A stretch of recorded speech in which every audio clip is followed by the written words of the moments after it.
Hello! Hi guys! Shub, Gray, Kimono, hello, how are you guys doing?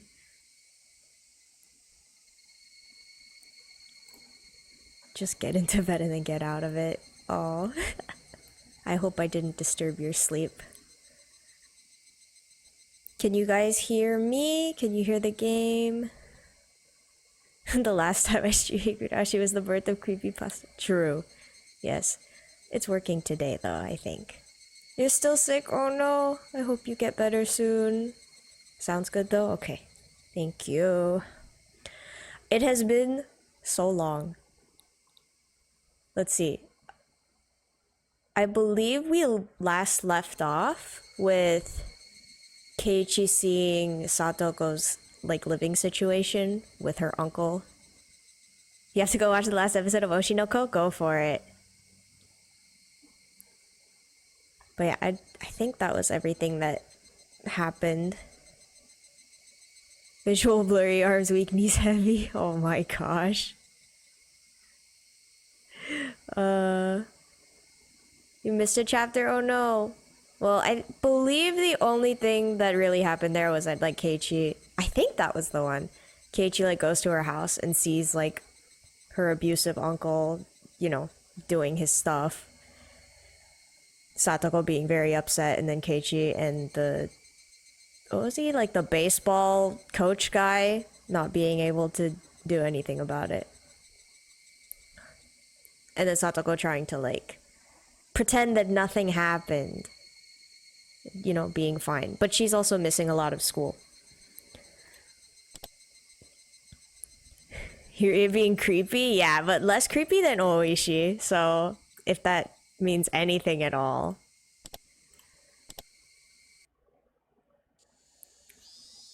Alright, let's see here. Yes, go have fun with Oshinoko, Shub. The die of fate had been cast. Oishi better be the killer in a game. He should. He deserves that. Reporting to a public agency, which we'd been kept warned could instead result in something far worse for Satoko if we didn't have the evidence first. And just like that. Had I failed? Had I let my emotions get the better of me in that moment? Maybe I should have stayed silent and left everything to Mion, since she had been relatively calm. I remembered the punishment game, where we had to badmouth Curry, and how me saying anything would have made it worse, and Satoko told us to leave the talking to her. Maybe it was the same thing here. I was impulsive, so maybe I should have just shut up and looked at the floor. But it was too late to lament it. The die I had thrown wouldn't be coming back into my hands. All we could do was pray for something good to happen. Okay, I don't remember all these characters' voices, but I'll try. Keiichi-kun, you did everything you could. So, leave it to the teachers now. Oh, wait. So Keiichi ended up telling their homeroom teacher, the lady with the blue hair, the curry lady. And then she phoned probably the equivalent of Child Protective Services. And I believe that's where the last chapter ended. Okay? Everything I could? If I really gave it everything I had, if I had really struggled, I would have dragged Satoko out of her home last night and hidden her in some abandoned house. Curry slay, true. I didn't. So that means I didn't do everything I could. Stop thinking about it, alright? You're being a little too persistent, Keiichi-kun. At this rate, you'll collapse. Just leave me alone. I left her with those words and stared lazily up at the ceiling. I wondered if I'd really got Chie-sensei to understand. Would the public agency intervene and solve everything within the day? Would they acknowledge the abuse and guarantee her safety? After lunch break, our afternoon classes were mostly self-study. The teacher came back to the classroom occasionally, but then the phone in the lounge would ring and she'd have a long conversation with the caller. Everyone in class got the feeling they knew what those phone calls were about. Sensei came trotting back from the classroom. I'm really sorry for all the phone calls recently. Let's call it a day. President, please lead the class.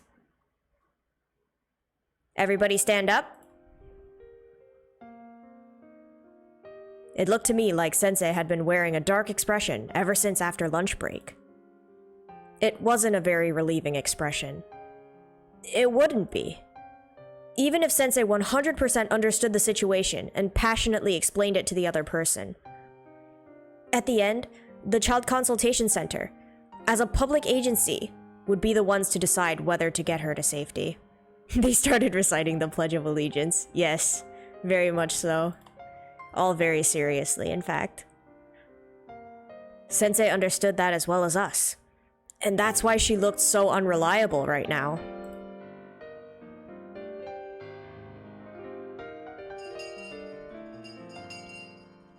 Kei-chan, let's go home. I don't think anyone feels like having the club today. Mi-chan, it's no fun if someone's not here. Reno was right. It was no fun for us if someone was missing. If the teacher's expression had shown more promise, then maybe we could have gone home more comfortably. But I couldn't let myself feel relieved.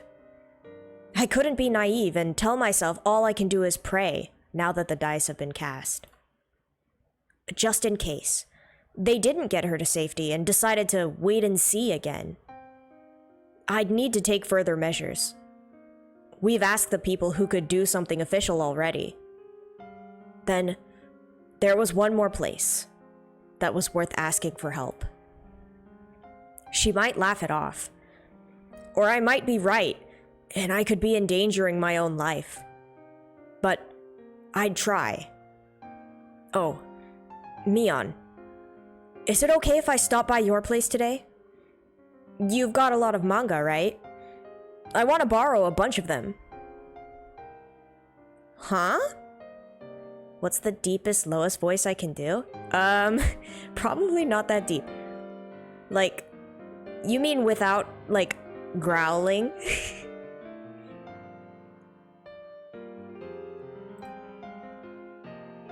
Sure, I guess. There was an ominous meaning behind my words, so Mion realized what I really meant right away. Growling? Oh, like this.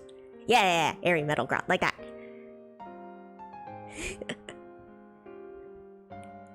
Show both? Oh, did the mic not pick it up? This is the lowest. That's the growl. And then just low. This is the lowest I can go.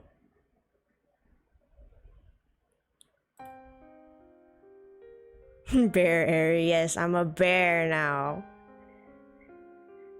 I wanted to talk about something alone. That's what I meant. Berry! Oh wait, that's kind of cute. Mi-chan, Keiichi-kun, let's go home. Oh, hi Avery, lurking in the shadows. Thank you for the lurk. Ren already had her shoes on, and was waving to us from the schoolyard.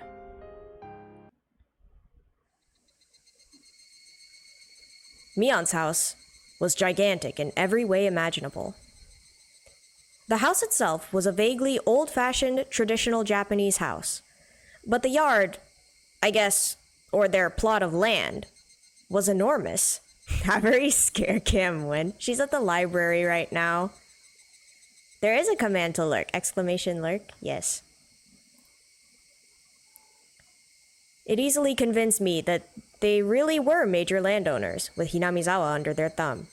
Scary airy one. They're at the library. I kicked them out again.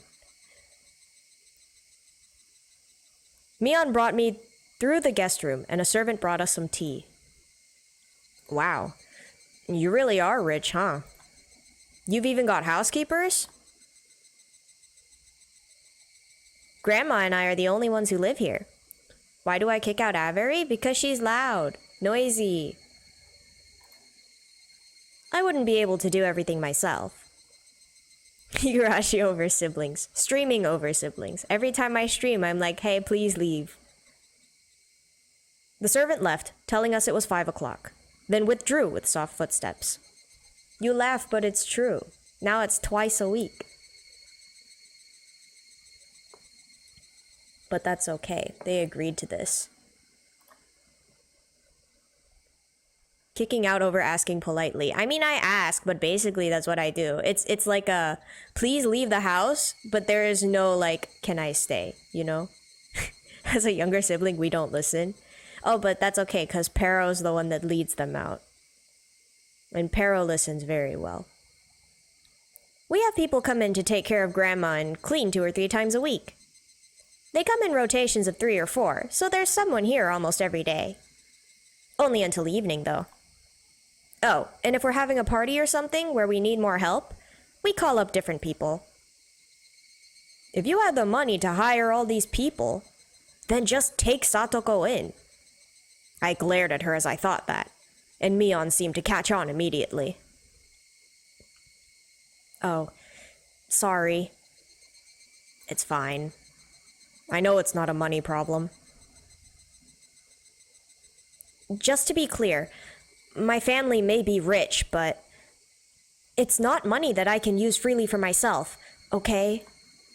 I don't want you to misunderstand that. It kind of looked like I was bullying her. Mion had been apologizing to me a lot lately. Was Mion the sort of person who would do that this much? Maybe it's just that I've been looking so grim lately. So, what's up? You had something to talk about, right? I have something pretty serious to discuss, Mion. This'll be sudden, and you might be surprised, but I want you to hear me out. Huh? What? Oh, I'll give you a way out first. Even if what I say is true, you don't need to admit it.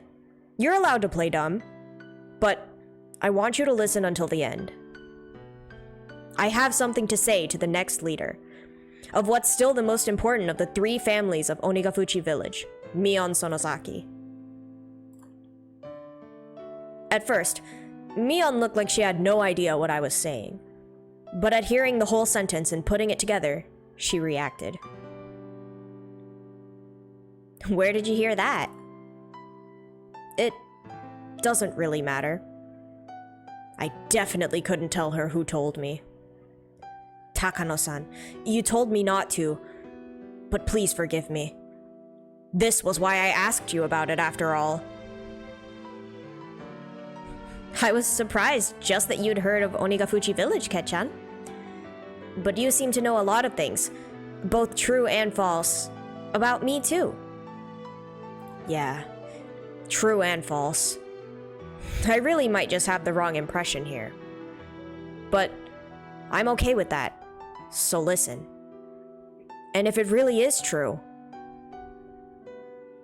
I don't know what you're getting at, Keiichi, but let me say this beforehand. She really just called him dumb. She's like, wow, I didn't know you actually paid attention to our village. I thought you were ignorant. You've got a big misunderstanding. So if it were possible, I wouldn't want to hear what you're about to say. Because even if you said it, I can't do anything to help you. Still, if talking about it will lighten your burden even a little, I'll listen. I'm only just going to listen. Nothing more will happen. Are you okay with that? Yeah. Mion seemed to know what kind of thing I'd be talking about. She warned me that doing so would be fruitless. That much was obvious. If what I was going to say was true, then the Sonozaki family would be the masterminds behind the string of freak deaths that had been occurring every year in Hinamizawa. You know that stuff about Oyashiro-sama's curse, right? Mion nodded a little. No one knows what it is or why it happens. Even if each incident is solved, the string of deaths and accidents as a whole is still a mystery. But there's one thing connecting them all. And that's how the targets are always the enemies of the village. Seems like it. Mion spoke as if it didn't relate to her. That was fine. She didn't have to admit it. For now, I just wanted her to stay quiet and listen to me. The day after tomorrow. It's Watanagashi, isn't it? Has the sacrifice for this year's curse been decided already? Mion didn't answer. Her expression remained the same, too. Like she said, she was just quietly listening. Sorry. The promise was that you'd just listen, so it's weird for me to ask a question, huh? Mion gave me a look she'd never given me before. A faraway look. A sympathetic one. She didn't nod. She just smiled faintly and listened to me. If this year's curse isn't going to be Satoko's uncle, then please change it to him. I mean, last year it was her aunt, right? It's in the right order, so it wouldn't be weird. You're right. It seems like there's an order. I mean, after her aunt died to the curse last year, he abandoned Satoko and fled into the town for a whole year. Why wouldn't a guy like that definitely be the next on Oyashiro-sama's list? There shouldn't be any issue with choosing him for this year. I see. If he were to die from the curse this year, no one would see anything unusual about it. I heard that Oyashiro-sama's curse is, well, no matter how I looked at it, I wasn't sure whether I should continue. No matter how I tried, the words wouldn't come out. The string of freak deaths in Hinamizawa, also called Oyashiro-sama's curse. You're saying they're incidents perpetrated by the village, carried out by the 3 families at the Sonozaki's instructions. Is that it? I don't care one bit whether you have anything to do with it. I'm just saying, if you have any way of communicating with whoever decides the targets of the curse, then I just want you to tell them to choose Satoko's uncle. Please. Everything you've been saying has been terrible. If the freak death incidents in Hinamizawa were carried out by the will of the Sonozaki family, that would mean the main culprit would be me, wouldn't it? I would have chosen the target of the curse, given the instructions, killed many people, and gotten rid of others. You're calling me a murderer, Keiichi. I didn't say that. Didn't you listen to me? I don't care whether you're the one behind the murders or not. I just don't. Even if you were the culprit, it doesn't change the fact that you're my friend. In a universe, little does she know. Oh yeah. Last game, whoo! It doesn't matter at all. If the police were chasing you, I'd come to help. I'd make you an alibi and even help you escape. Okay, this he did do. He was stupid for it. Because we're friends and comrades, aren't we? Mion looked surprised for a while. She was dumbfounded. Now you're declaring yourself complicit? Keiichi, that's pretty bold of you. Come on, don't interrupt. Satoko's uncle, choose him for... Stop right there, Keiichi. I want to start on dinner soon, so I'd like to leave things at this. Mion! I then realized that my cheeks were wet with tears. They slid down my chin and fell, drip-drop, to the tatami mat. It's like I said at the start. You've got a big misunderstanding. Oyashiro-sama's curse is just that. Even if there were people behind those incidents, they don't have anything to do with the Sonozaki family or me either. Right. I understand that. It's just... It was touching to hear such a desperate plea, Kei-chan. But that was all it was. Even if I wanted to help, I can't. You understand that too, right? Yeah. But now I know how you feel so well it hurts. If I really were, like you said, the one controlling the 3 families and choosing the sacrifices every year, I'd probably grant your wish. Mion. But the reality's different. I'm just Mion Sonozaki. My family may be the subject of all sorts of bad rumors about controlling Hinamizawa from the shadows, but we have nothing to do with the freak death incidents. We may have been a little extreme during the dam war, but that's all. We would never do something so insane as to kill people. That's... Don't say such sad things. Right now, at least, I don't care. Why can't you just be nice and lie to me? Kei-chan, you're free to believe what you like. If I lied to you now, you'd be convinced Satoko would be freed the night after tomorrow, and you'd be able to shed much of your burden. However, reality is harsh. Satoko's uncle will survive beyond that day. He'd still be alive next week, and the week after that. You need to prepare yourself for that. I don't want you coming to me the day after Watanagashi and demanding to know why he wasn't killed. Mion. Mion stood up slowly and closed the sliding door to keep out the wind that had grown chilly. Was it Mio-san? Did she give you all those ideas? She really likes to misunderstand things about Hinamizawa. Well, we can let her have her fun. But I really don't want her to influence you, Kei-chan. Jeez. This is why outsiders are no good. Takano-san. Has nothing to do with it. Right. Don't worry. Even though I know she told you about it, Kei-chan, nothing's going to happen. It's not like Mio-san will be chosen for this year's curse. Besides, we don't even know for sure if the curse will happen this year. That sounds like foreshadowing.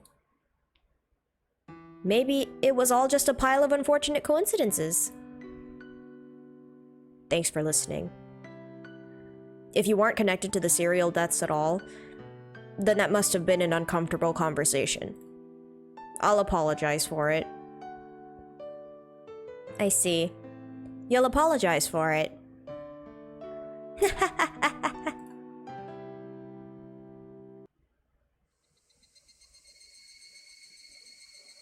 Mion said she didn't have much time, but she still brought me to the gate. She said she had a meeting or something today about Sunday's Watanagashi festival, so there would be a lot of people from the town council and the festival committee coming. Despite her day being so busy, she still listened to what I had to say. If there's a God in heaven, then he probably understands how strongly you feel. Yeah. I'm really sorry for being so weird today. You could pretend like this discussion never happened if you want. Okay. I'll forget about it. Okay. See you tomorrow. Bye-bye. I had really only spent a short time with Mion. Talking to her made me think. It was clear that what Takano-san had told me, at least, wasn't a complete fabrication. If Mion was really unconnected to the incidents, then she probably wouldn't have listened to me so quietly. She heard me out until I was done without making any quips, and I wanted to think that was proof.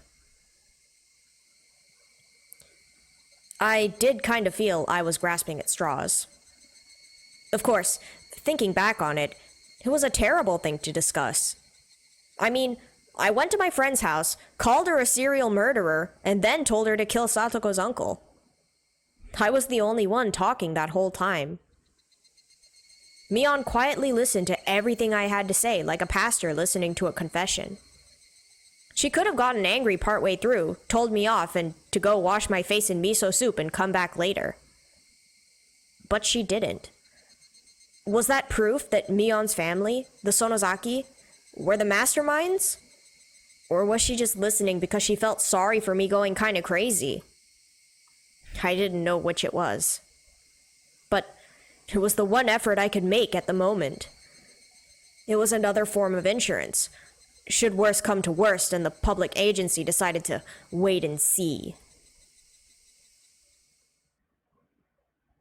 It was a completely useless resistance, literally grasping at straws. Sensei said that if she reported it to the Child Consultation Center, they'd have to respond on the same day. Could they already be in the middle of responding to it now? If Satoko came to school tomorrow morning all energetic, then everything would be just a needless fear. Why couldn't tomorrow come faster?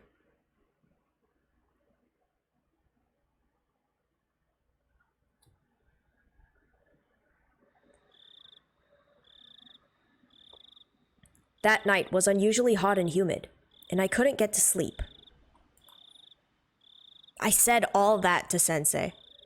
They couldn't possibly decide to wait and see again this year. Satoko, what was it like for her tonight? Had she tasted the end of her nightmare, enjoying the night of liberation? I actually put my hands together and prayed into my futon.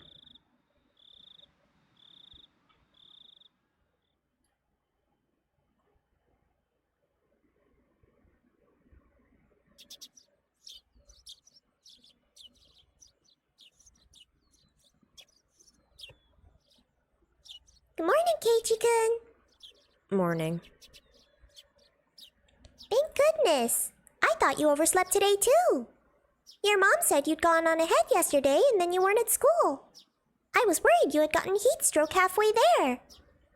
Yeah. I'm very sorry for all the worry I caused you yesterday. Hey, good morning.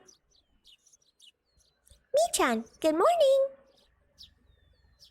Are you alright? You look really tired. Oh, right. Wasn't there a big business meeting with all the people on the town council yesterday? They only called it that. It was more like a party. We have the festival every year, right? We wouldn't have any annoying meetings at this point.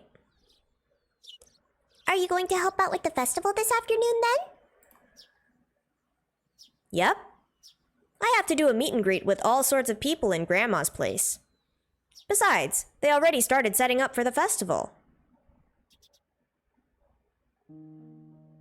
Our morning conversation was lighthearted as usual. It looked like Mion had thankfully forgotten about how I'd barged into her house yesterday with all that crazy talk. The more I think back on it, I felt like I'd really said something terrible to her. I was really thoughtless, and it wouldn't have been weird if she'd yelled at me.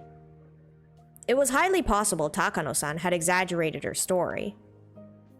To think that our comrade and friend, Mion, the young leader of the Sonozakis, one of the 3 families effectively controlling Hinamizawa, was pulling the strings behind the serial death incidents, was a little unbelievable. But if there was even a 1% chance that it was true, then what I said yesterday to Mion might have been a success. Yes, it was no more than 1 in 100. But that little bit of effort might have brought the chances of saving Satoko up by even a tiny bit. At least I'd made that effort. After yesterday ended, I was sure I'd done everything I possibly could. If there was something else I could do, it was probably just to clap my hands and pray that Satoko's uncle would be killed by the curse. I hope Satoko makes it today. Me too. Sensei's doing things for her, right? I'm sure it'll be fine. My aunt is a welfare agent in the Hinamizawa district. I gave her a call last night. Huh? I didn't know your aunt was a welfare officer. What happened? Did you tell her about Satoko-chan? Yep. Chie-sensei called the Okinomiya Child Consultation Center right after we talked to her. A child welfare officer apparently visited before the night was over. My aunt said they were going to pay visits at regular intervals from now on. Blah, blah, blah, blah. Reading so hard. Enough with the dumb little stuff. I want to know what happened to Satoko. Did they get her safe? My aunt wasn't that informed about it. I was supposed to keep this a secret anyway. Her telling me was a big breach of ethics in the first place. Dang, that makes me feel even worse. Let's get to school. Right. Discussing this more would just make us feel worse. It was far quicker to go to school and see if Satoko was safe or not. The three of us nodded and ran off. Was Satoko safe? What measures had the Child Consultation Center taken? I didn't care what. As long as we could go back to our peaceful life with Satoko today, it didn't matter to me. At the shoe racks at the entrance, Rena took a peek in Satoko's shoe cubby. Ah! Satoko shoes are here! They're here! Kei-chan, Satoko came! Thank goodness! We don't know if anything happened just because she came to school. We can't know anything until we see her face. We trotted towards the classroom. The classroom was lively, as it usually was in the morning. Satoko! Where are you? Meep. She's right here. It's too early in the morning to be so loud. Would you please keep it down a bit? Satoko-chan! Are you okay? All of our friends crowded around Satoko excitedly. So, Satoko, how did it go at your house? Who was it that called them? I swear, it was quite a mess, you know. It was the teacher. You were absent for so long. Of course she was worried. Satoko said, I told you I'm fine, under her breath. She was still trying to overcome all the suffering on her own. It was a big bother to me and my uncle. That person just barged in on us suddenly. Jeez. Everyone was worried about you, Satoko. Don't say it was a bother. Jeez. Anyway, what happened? Nothing happened. Oh, my cold got better, so I came to school, that's all. I can't take too much time off from now because then all of you will worry about me. Oh. What was Satoko saying? What happened to, well, your uncle? Oh, he admitted there were some misunderstandings and we both apologized. Tug. Rika-chan grabbed the back of my collar and pulled me away. What is it, Rika-chan? Rika-chan silently dragged me all the way into the hallway. Rika-chan, what did that mean? Satoko said nothing was happening and chased them away. That idiot! But why? No, somewhere in my mind, I thought it might turn out like this. Satoko didn't ask for anyone's help. She didn't hide behind anyone. She was trying to ride out this pain. She wanted to show Satoshi proof that if he came back to them, she wouldn't need to hide behind him anymore. But Coach said probation officers can bring her to safety in an emergency, even if it's against her wishes. However much Satoko denies the abuse, it's a fact. Chie-sensei finally came. Her expression was far from cheerful. Yes, you're right, Mayabara-kun. If the child welfare officer determines that it's an emergency, they have the right to immediately take them to safety, regardless of the affected party's intent. Then why? Why is Satoko's intent being respected so much? It's weird. Why don't they put her into safety? Well, after looking into it from many angles, that's what the Okinomiya Child Consultation Center determined. What the hell is that? Sensei, didn't you say it was going to be alright, since you definitely save her? What's the meaning of this? It doesn't make any sense. Answer me, darn it. Keiichi? This is actually the third time. It happened Twice in the past, too. Furude-san! Sensei tried to stop her, but Rika-chan went on speaking anyway. I cannot read today. Woo! Twice before? I heard they decided to wait and see after reporting it the winter before last. But it happened before then too? Satoko's father, who died, wasn't her real father. What? Rika-chan, that's... what? I'm stunned at the sudden revelation. I had no idea what Rika-chan wanted to tell me, but it seemed really important, so I couldn't get a word in either. Satoko's mother remarried. She brought Satoko and Satoshi with her, so they weren't related by blood to their father. Satoshi was a good kid, one who listened politely to what adults told him.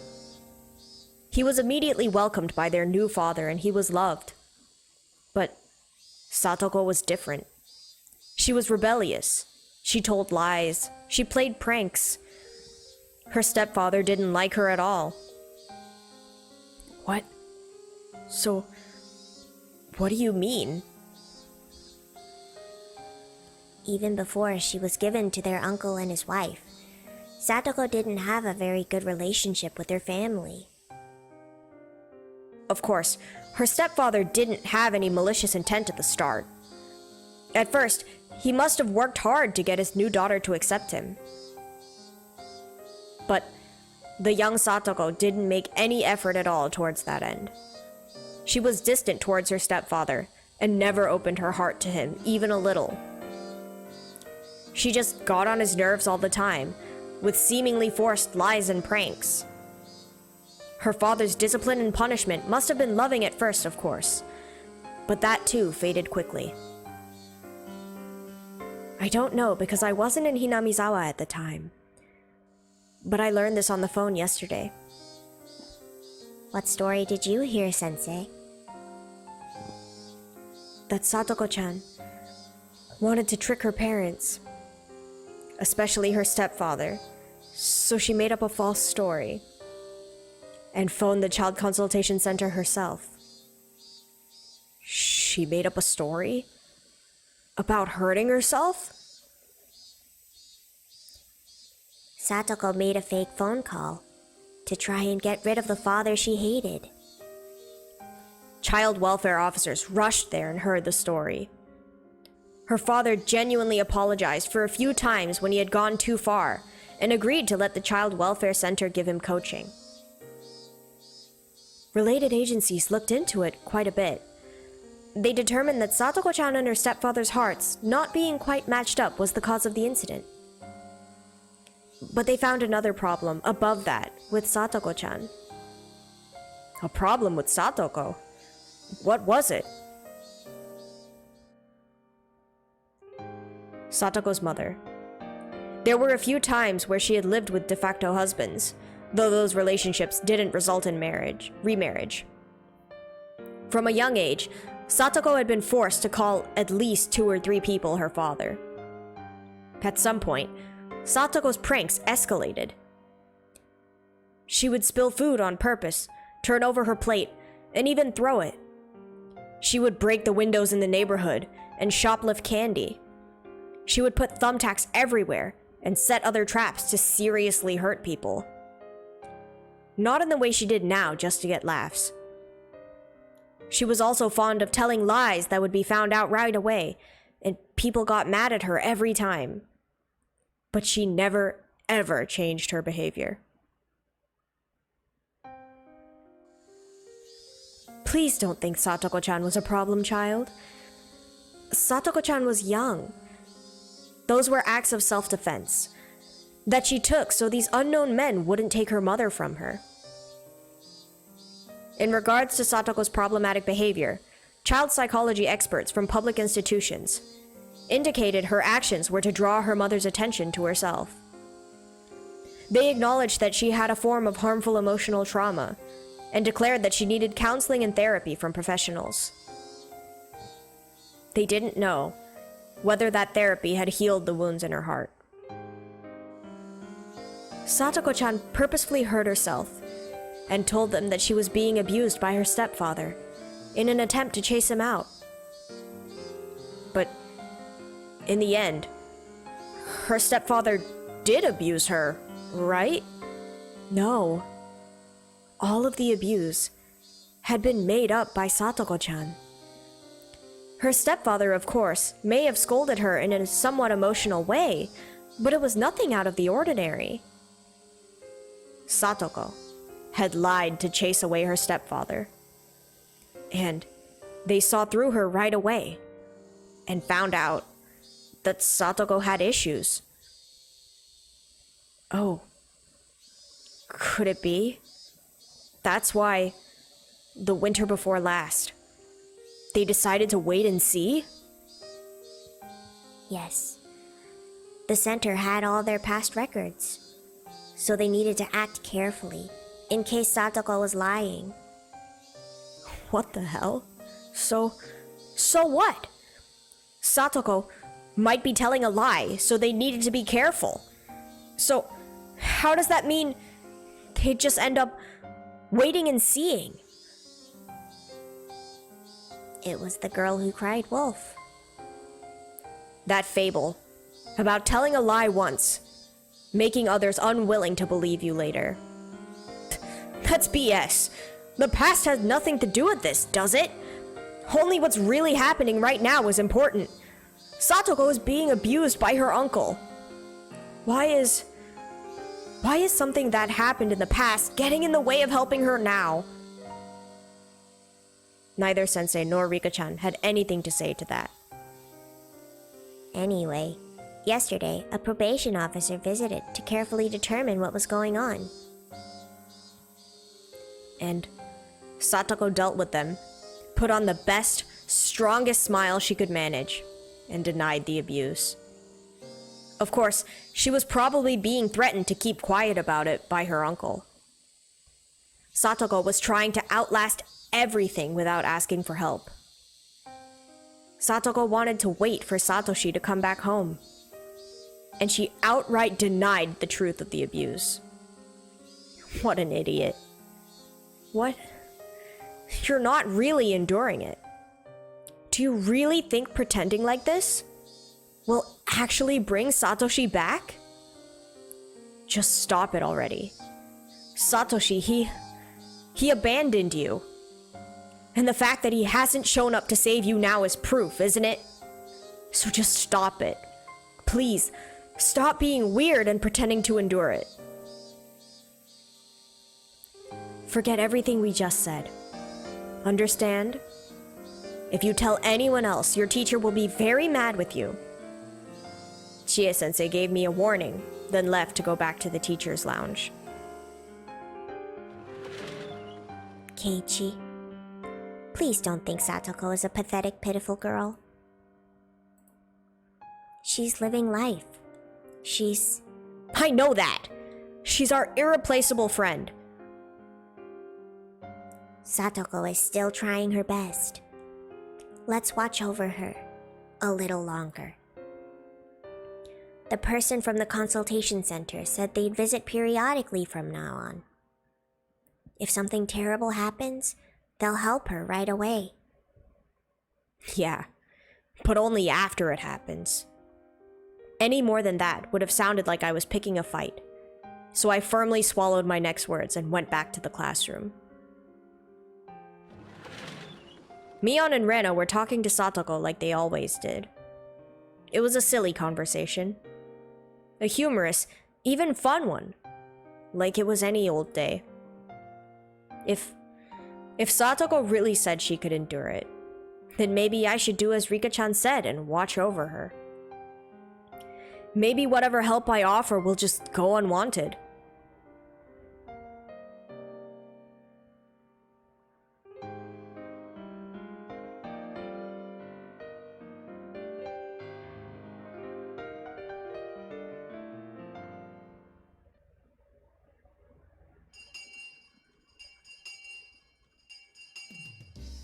Okay, why don't we all have lunch?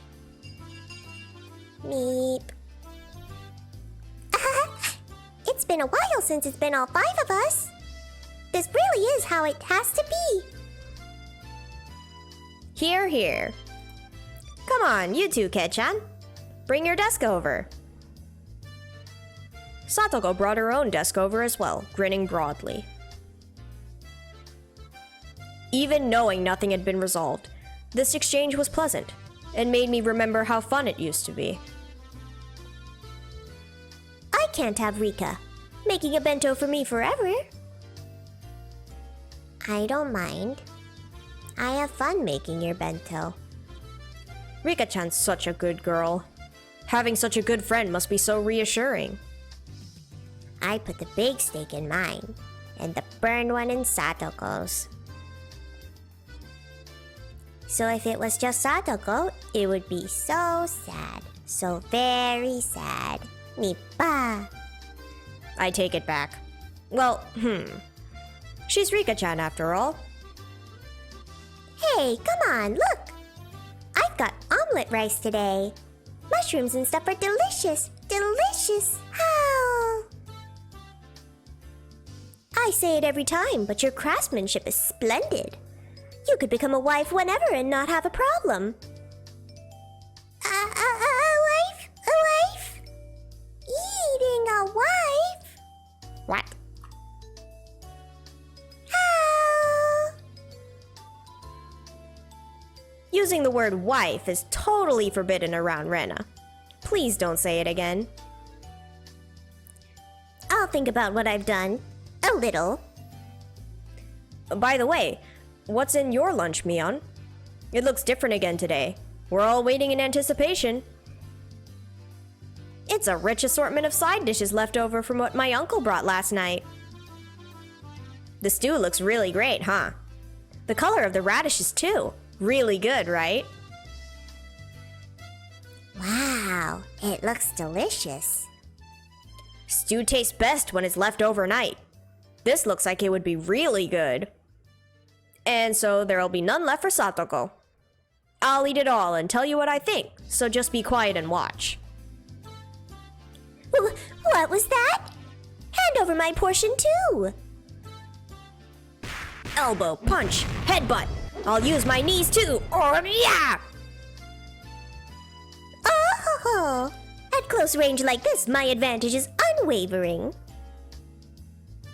Keiichi-san, the daikon in your portion tastes really good. Dang it. Coming right for me from the start and using a combo attack. How humiliating. This little exchange. How long it had been. It looked like they'd ended up going with the wait-and-see approach. But maybe her uncle had realized he'd gone a little too far and would dial it back now. If her treatment improved a little, would that be a good thing? Satoko was grinning wider than I'd ever seen as she chomped down on her mouthful of the daikon she'd plundered from me. Did it really taste that good? Satoko was somewhat cute like that. And just as I'd done many times, I grabbed her head and started petting it.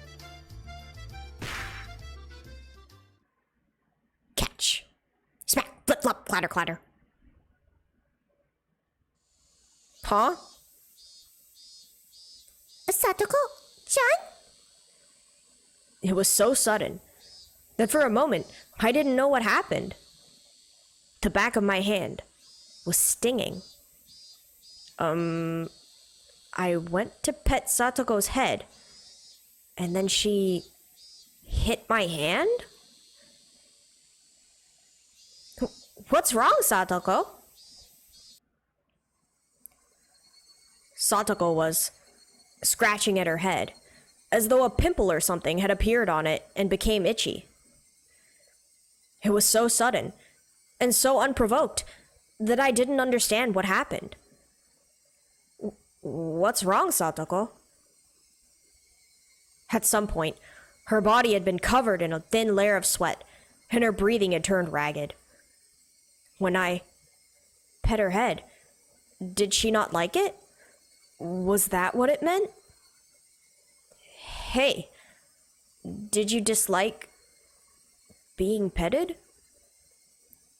Once again, slowly, I held out the palm of my hand and brought it close to Satoko's head. The instant the palm of my hand touched her head, there was a shock like static electricity, and Satoko began to howl.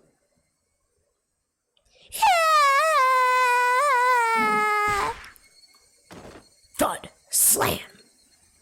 She grabbed my arm in both hands, and as if flinging off a snake trying to cling to her, as if trying to throw away something dirty, she threw it violently. It happened too suddenly for me to react. I hit the desk behind me, and both it and I fell to the floor. The classroom fell deathly silent. As Satoko bellowed, it sounded like she was in the throes of death, and she unsteadily backed away.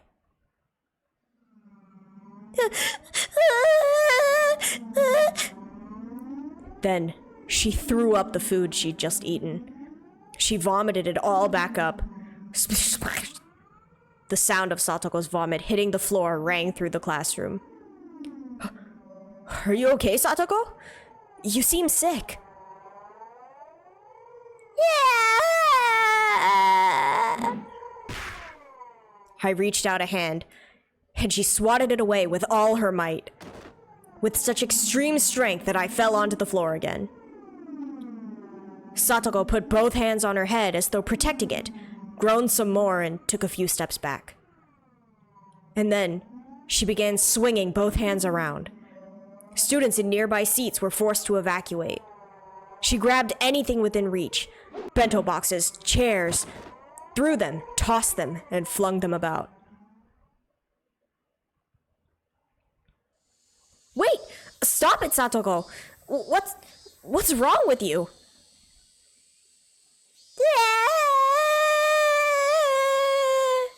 She screamed out as if Mion's words had caused her physical pain. No one spoke a word to her. All the students were withdrawing behind us, leaving Satoko alone in the corner of the classroom. Around her, there were desks and chairs all over the floor. Bento lay scattered. It was terrible. All I could hear was Satoko's ragged breaths and the voices of the cicadas.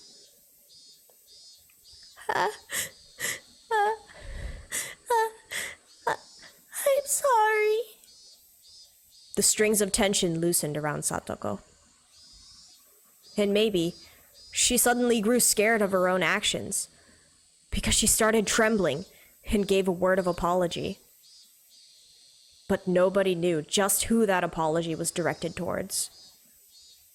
So, for now, I decided to answer as everyone's representative. No, it's fine. Are you all right? I'm sorry. I'm sorry. I'm sorry. I'm sorry.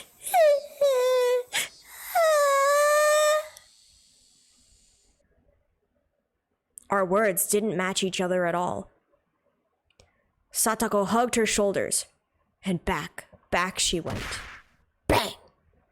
She ran into the locker with the cleaning supplies in it. Even that made her give a little yelp.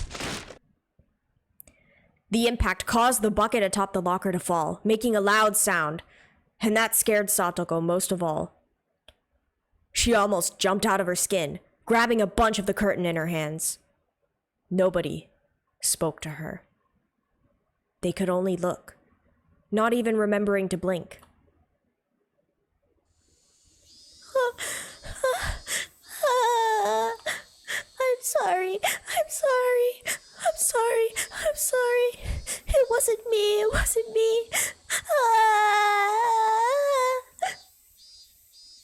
Satoko. What on earth? I stood up, took a step away from everyone, and approached Satoko. What happened? I said, I don't know. You're wrong. Please stop, please forgive me.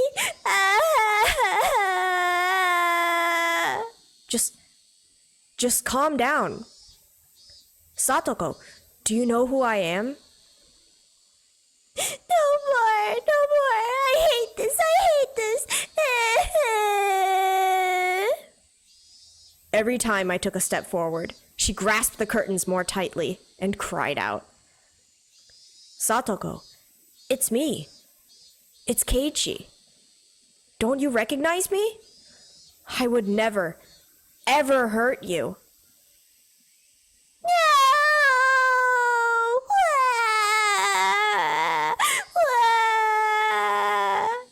Come on, calm down. It's all right. I'm your friend. Help me! I don't want to be scared. It feels bad. No, I don't. Suddenly, my shoulders were grabbed and I was dragged backward. It was Rena. Sorry, Keiichi-kun. You get a little further back.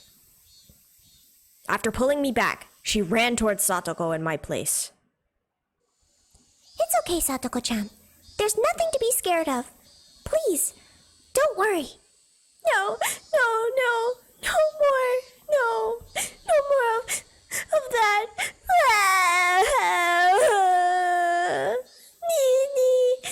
Nini, help me. Nini, help me. As she gripped the curtains and kept calling for Nini, she continued to wail about being forgiven for something and to be saved from something.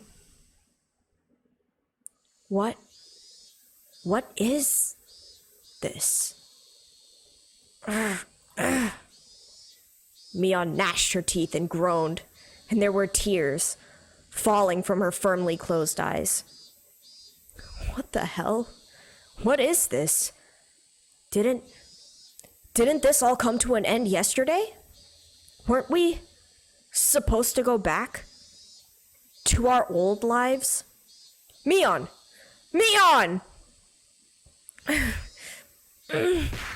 Crash! There was a crazy sound.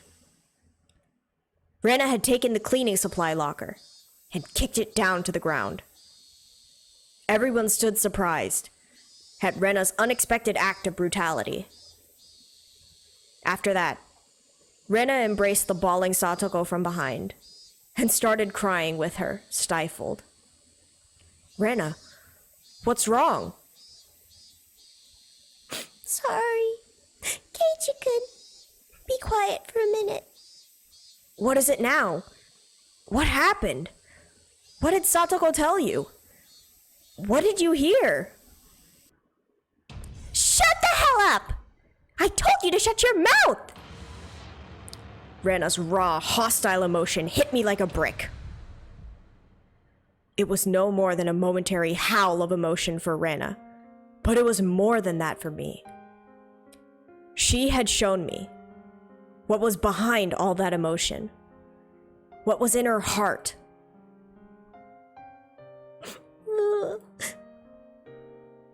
Satoko-chan. No more.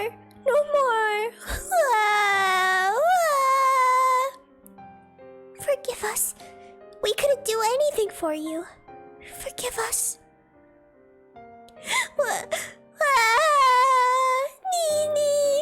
Nini. I'm sorry. Forgive us for being unable to do anything. Rena's words made me feel as though the blood vessels in the back of my head were all suddenly turning to ash. My vision grew distant, blurred with gray, and the world lost its color. I thought we could save Satoko. But though I knew it'd be the sooner the better, I thought there was no time limit for doing that. I never even dreamed that we could be too late. I'd been making a huge mistake. I thought Satoko could be hurt, but never that she'd break. It was such a huge mistake. People, they break. Thinking that they don't is absolutely absurd. We needed to save Satoko. We needed to save her before she broke. That fatal lapse in awareness had brought this on. Whose fault was it?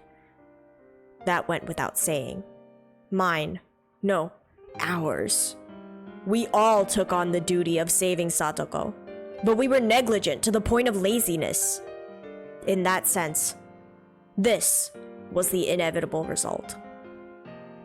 Even if this didn't happen today, and it happened tomorrow, or the day after, or next week, we would have just sat around doing nothing until that day. So this was the obvious result.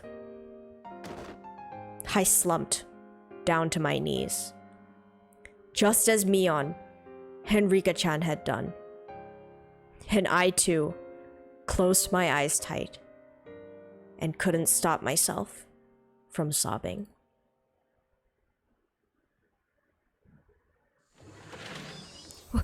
What is all the noise about? Wait, what's happened? The teacher came, and her face screwed up at the terrible spectacle before her. The instant she realized the teacher was here, Satoko went through another complete change. She wiped her face with the curtains, and, like nothing happened, smiled. Hojo-san, what on earth is going on here? I just got into a little squabble with Rena-san is all. We went a little crazy over our lunches, right? Rena didn't nod in reply. But then, since Satoko wished it, she nodded without strength. The rest of the class couldn't keep up with her extreme changes. We all just stared, in a daze. Oh, it was just a little horseplay. I scared everyone out of their wits. Oh, Satoko would probably sweep the whole thing under the rug. For what? Her heart is torn to pieces. So what else? You wanted your Nini to help, didn't you? But unfortunately for you, Satoshi doesn't ever intend on coming back. It's never that easy. He won't just conveniently show up and save you. So you don't have to wait for him anymore. You can cry, beg for help, and you can run away.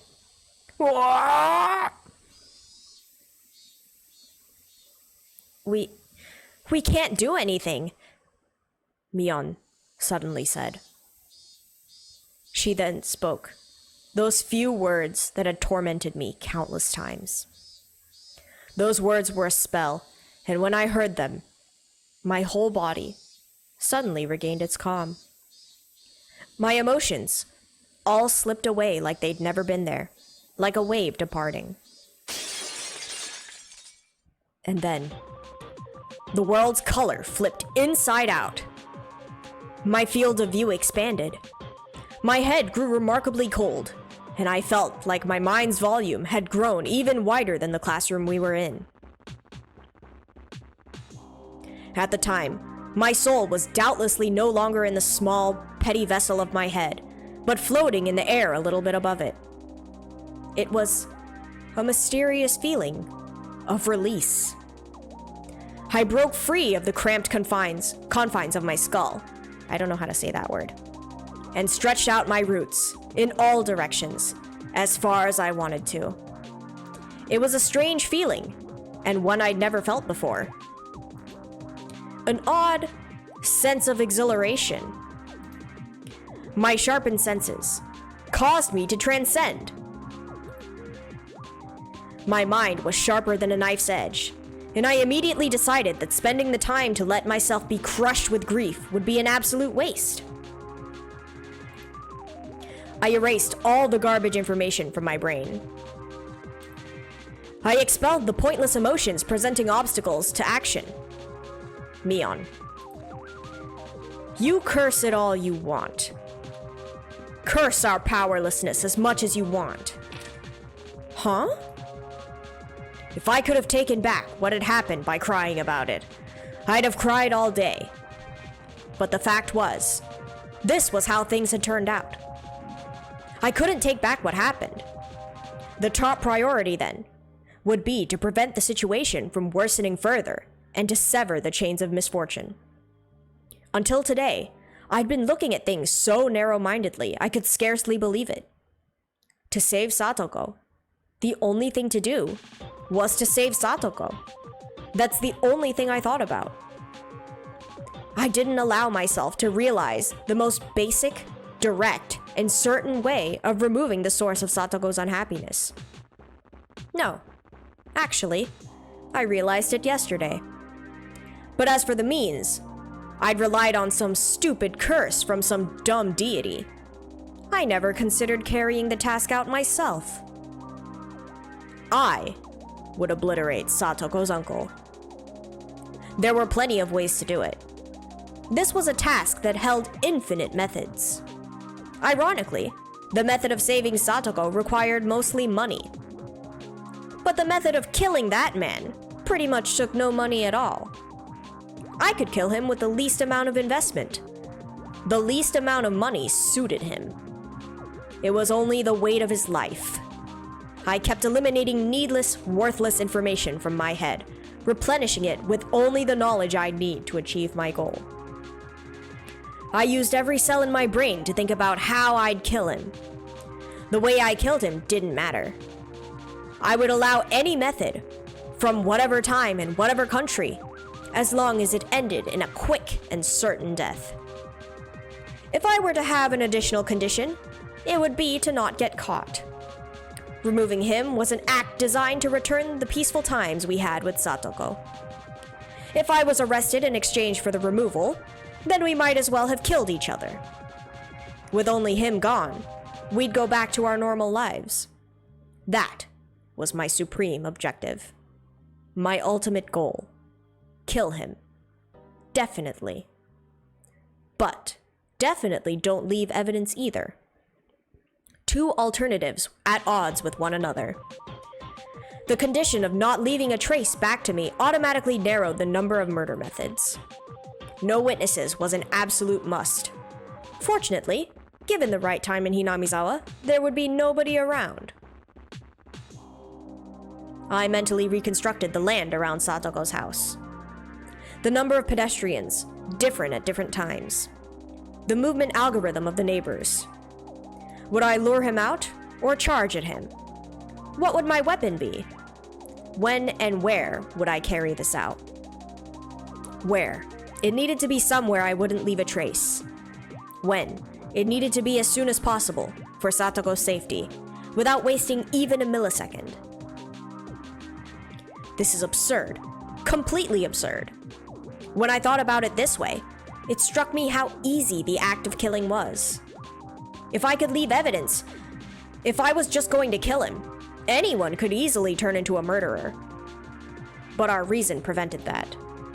It told us doing so would get us arrested for sure. In the end, being arrested by the police was the final thing preventing people from committing homicide. Absurd! If you went all the way out into the very middle of the ocean, you wouldn't leave any trace at all. Anyone would drop those they hated into the depths if they knew that. It was all too easy to simply remove him.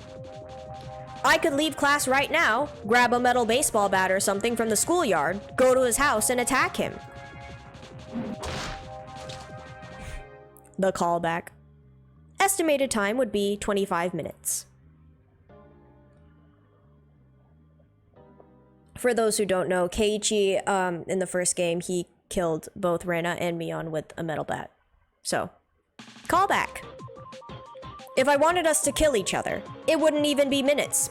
I could do it in 1500 seconds. I knew just how much his continued existence depended on me. He was nothing. I could expel him from this world within just 1500 seconds after making up my mind. From when I decided what to do, he only had 1500 seconds. Actually, if I ran full speed to his house, that number would go down even further. But he was alive. He was still part of this world at this very moment, having torn Satoko's body and mind to shreds. Why? Because I was letting him live. I was permitting him to live, so he was alive. If I rescinded that permission, he would be evacuating this mortal coil within 1500 seconds. You think I'd let you live to breathe even 1500 more seconds of air? I'm taking that permission back, right here, right now. You'd better thank me for letting you live until today. However, I actually need more than 1500 seconds. I'm not just gonna end you. Getting back our old lives is far more important. It's only you I'll be cleanly cutting out of this world. They won't find a culprit. I'll forget that I dirtied my hands on the likes of you as naturally as I brush my teeth before bed. So to do that, I'll make a special exception for you and give you more than 1500 seconds. I'll give you special permission to keep on living as you have, until I can construct the perfect plan for your murder. Wait, Keiichi.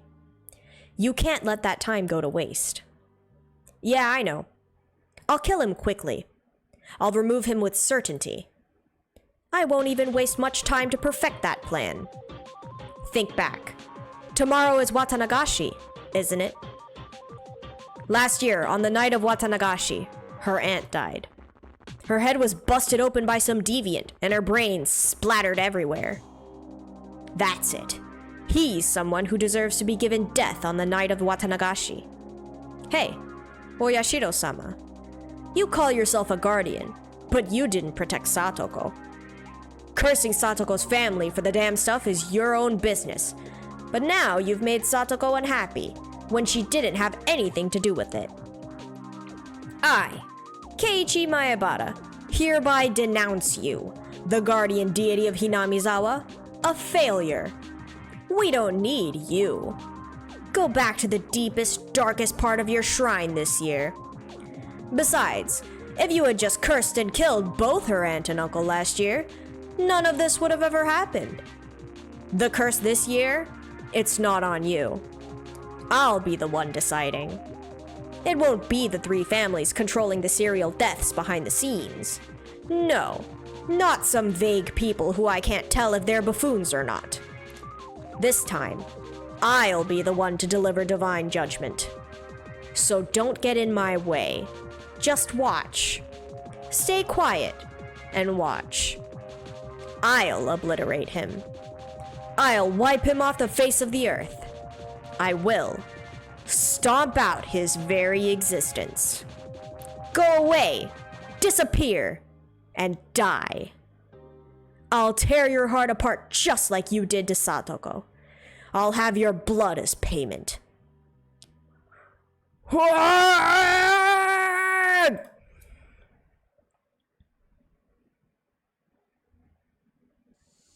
Keiichi-kun, are you alright? Rena, Mion, and Rika-chan were looking after me. Had I fallen to the floor? You surprised us. You suddenly fell down. Were you having a nightmare? You were moaning. Shut it. Quit squeaking at me like that. Wow, so rude. Eep! My friends gave a start and backed away. What? Rena and the others. They exchanged glances, unsure of what to say, and stood confused for a few moments. Was that your voice, Keiichi-kun? Of course it was. Rena gulped firmly and opened her mouth. For a second, Keiichi-kun, your eyes were really scary. My eyes? Probably just a trick of the light. Don't waste my time. I'm not mistaken. I've never seen those kinds of eyes before. What were these guys talking about? They've all been too scared of me lately. You are Keiichi Maebara-kun, right? What was Rena saying? Who else do I look like except Keiichi Maebara? The look I gave her seemed to speak quite eloquently to those irritated thoughts. She understood and quickly apologized. I'm sorry. Don't worry about it.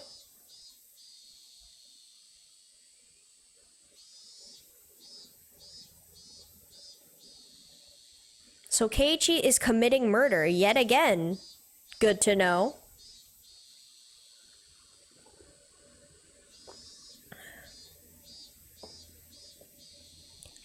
Alright, let's take a look at these tips. Emergency. June 18th, 1983. Abuse issues regarding Satoko Hojo urgent. We propose that Satoko Hojo must be taken into immediate custody based on the items below. 1. Family situation. Life with adoptive father who recently returned to Hinamizawa has already turned disastrous, and she is currently subject to unendurable physical and mental abuse from the father. 2. Child Consultation Center's response. A child probation officer was dispatched yesterday on the 17th from the Prefecture Welfare Office, but because of the 77 case, changed to continued coaching and cautionary action. Unfortunately, the consultation office head does not properly understand the situation. 3. Status of concerned child. Child already appears to be suffering from an outbreak of something close to neurosis or manic depression. If her unstable pubescent mind is negatively stimulated by stress, it will put her development of a healthy body and mind at risk. This cannot be allowed to continue from a humane standpoint. 4. Allegations made to the family court. We propose, based on the above items, that Satoko Hojo should immediately be taken into protective custody. She should be secured temporarily under emergency allegations to the family court under Article 28. We request emergency coordination between all related agencies. So I guess they are taking action. D23, number 44. Children with special needs, general, D23, number 44. Blank blank 1977. Child name, Satoko Hojo, blank-year-old. Residence, blank, Hinamizawa Village, Shishibone. 1. Consultation circumstances. Telephone SOS from child abuse. 2. Abuse situation. Child claims she is being physically abused by her adoptive father. 3. Family structure. Circle marks abusers. Circle. Adoptive father. Real mother. Older brother. Child in question. Note. Adoptive father and real mother entered family registry in 19 blank. The child is the daughter of the mother's previous husband. 4. Child Consultation Center's response. On the day at the child's telephone consultation, the center called the child's school and asked of her situation. On that day, the child welfare officer on duty visited the child's house and conducted an interview. The adoptive father sincerely listened to instruction and agreed to take child-raising workshops in the city from now on. As part of the suggested coaching, the center will continue to observe the situation. 5. Other notes. As a result of numerous counseling sessions at the city's education consultation office regarding the child, we learned there was a high possibility the cause of the child's excessive distrust towards her adoptive father was the result of lack of communication. The abuse she claimed hadn't actually taken place. She had made a false report to distance herself from her adoptive father. Below is a note written in pencil by the person on duty at the time. The problem appeared to be more with the daughter. Chief Investigator F of the city's Education Consultation Office said that most of her stories of abuse were likely fabrications. They decided to shift the focus of their coaching to the child. Be cautious not to take everything the child says as truth. Yikes.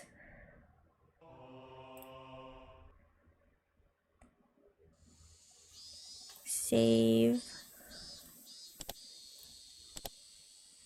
Okay.